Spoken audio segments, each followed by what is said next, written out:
মা কি করছো তুমি শাড়িটা নিয়ে এখন? শাড়ি ভাঁজ করছি। কেন?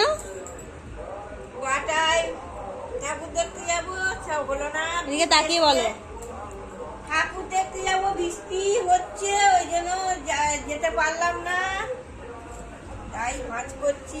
আসলে ব্যাপারটা কি হয়েছে আমি বলছি। আজকে হচ্ছে সকাল থেকে খুব বৃষ্টি হচ্ছে, তো আজকে বিজয় দশমী। তো যেহেতু বৃহস্পতিবার, অনেক জায়গায় ঠাকুর আজকে নিরঞ্জন হবে না। তো আজকে ভেবেছিলাম ওই জন্য যে জায়গাগুলো বাকি আছে সেই জায়গাগুলো ঠাকুর দেখতে যাব। তো হ্যাঁ, সন্ধ্যা থেকে সেইভাবে বৃষ্টি হয়নি, তো ওই জন্য প্ল্যান করলাম যে ঠিক আছে বাটা নিউল্যান্ডে যাব, ঠাকুরটা বাকি আছে দেখা, বজবজ কমপ্লিট হয়ে গেছে, তো ওটা দেখতে যাব। তো মাকে বললাম রেডি হওয়ার জন্য, আমি মা আর আমার হাজব্যান্ড যাবো, আর একটা ভাইকে বলার কথা হয়েছিল, সে যাবে না বলেছে। যাই হোক, তো আমরা তিনজনে যাওয়ার কথা ছিল, যাব একদম ঠিকঠাক, রেডিও হয়ে গিয়েছি। আমি মা শাড়ি পরে রেডি, আমি রেডি। আমাকে দেখে বুঝতেই পারছো আমি এখনো ড্রেস চেঞ্জ করিনি।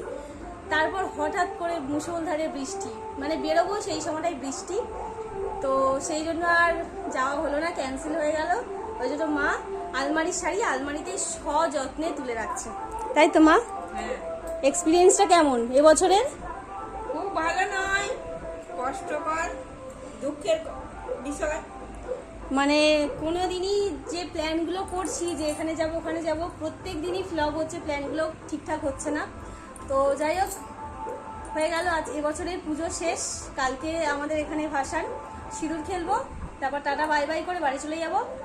তো তোমাদের পুজোটা কেমন কাটলো অবশ্যই কমেন্টে জানাবে। টাটা।